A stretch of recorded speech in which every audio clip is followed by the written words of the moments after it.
Good evening, dear guests, dear friends of music. I'm very proud to be part of this unique and meaningful event. Music has remarkable power.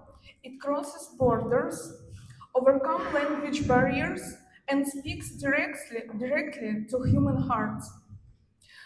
Visual art has a similar power, and this is exactly what inspired me to create a photo book about Ukraine. My name is Katerina Mostova.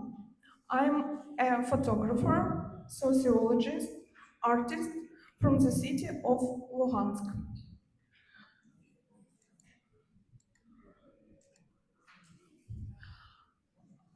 Before the war, it was an industrial city of about 500,000 inhabitants. It could feel grey, sometimes heavy, yet it also carried unexpected layers of culture and history.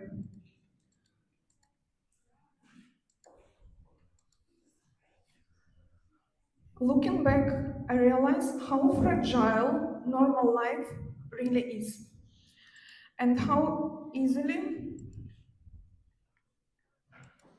we take it for granted until it suddenly disappears. Luhansk lies only 40 kilometers from Russia. Despite obvious facts, I never expected real danger from there. They were our neighbors. We had economic, cultural, and personal ties. That is why what happened next felt deeply Kafkaesque. In 2014, Russia annexed Crimea. Mhm. So in 2014, Russia annexed Crimea. Soon after, they occupied part of Donbass, organized so-called referendums, seized government buildings, and created so-called people's republics. Everything collapsed in a single moment. I had to flee my home city and relocate to Kiev.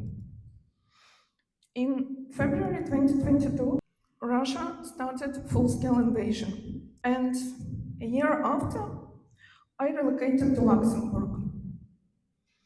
After a very turbulent 1.5 years, uh, I understand in the summer of 2024 that I have a big amount of information and their book idea emerged. War changes you when you experience it from the inside. It stays with you and in you forever. My Ukraine is story and my memory. An attempt to show Ukraine before the war and tell its story. For almost 80 years, Ukraine had no voice for its own. Much of what the world knew about Ukraine was performed through Russian optics. Many people still don't really know what Ukraine truly is, and I want to show it at least a little bit. It was not originally planned project. The photographs were simply fragments of life collected over many years. Travels, family visits, everyday scenes across Ukraine. Only later did I realize their documentary value. They captured a country before and after war entered our life. Most of photographs were taken in Luhansk and surrounding regions, which territories which is now occupied. Some places, like the huge area of forests of Crimea, were destroyed during the ongoing hostilities that began in 2015 and intensified in 2022. This is a tragical reminder that Russian military aggression not only affects people, it destroys uh, animals. It devastated nature and entire ecosystems. In the book, I show both Ukraine before war, holidays, traditions, originally ordinary peaceful life, and the difficult reality which followed. You will see images from many regions: Carpathians Mountains, Lviv, Odessa, Poltava, Житомир, Dnipro, Khortytsa, and many others. Each place tells part of a bigger story. In May 2022, I was driving on Zhytomyr highway, recently liberated from Russian occupation. We saw destroyed buildings, burned vehicles, and shot civilian cars.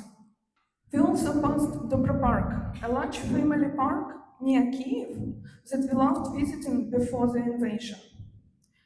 The nearby little village of Matyshin was occupied in March 2022, and 13 civilians were killed there. In these photos, you can see Dobro Park before and after occupation. And this is exactly the same place where I'm standing in May 2021 and 2022. Today, the park is being restored and has reopened for visitors. I also included pictures from Crimea, warm Indian summer of 2008, a blue sea and Russian warship on a horizon. At that time, it seems completely ordinary. Today, it feels like a beginning of something we did not yet understand. I also addressed one of the most horrific modern tragedies, the destruction and occupation of Mariupol. Official sources report about 20,000 civilians killed, while some estimated suggest far more, close to 180,000. In 2022, Russian forces used mobile crematoriums to hide evidence of their crimes. Mariupol remains under occupation and is being resettled by Russians. Ukrainians often heard the phrase, "Doesn't matter what language you speak," and usually they heard it in Russian.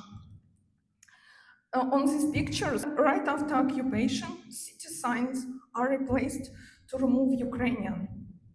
These photos shows clearly language does matter. I dream of visiting Mariupol again one day with the Ukrainian letter E in its name and to honor those who were killed. I conclude the book with Kiev, a beautiful but wounded city. A city so dear to me, a city that never stopped before February 2022, but now endured constant attacks from Russian missiles and drones. Each photo is a small window into Ukraine beyond war headlines, because behind every statistic there are human lives. Behind geopolitical discussions, there are families, memories, landscapes that once felt safe. I don't want this book to evoke pity. I wanted to create connection. And tonight, surrounded by Ukrainian music, that connection feels especially strong. Music and photography share something essential. They preserve emotion. War tries to silence. Culture responds quietly but strongly. We are still here. I hope that as you listen to the music this evening, you will think of Ukraine not only as a country at war, but as a vibrant, living society, complex, resilient, full of talent, history, and future. The book My Ukraine is available in English and German, and you can check it after the concert in foyer and ask me additional questions in case you have it. Thank you for your attention, and thank you for standing with me.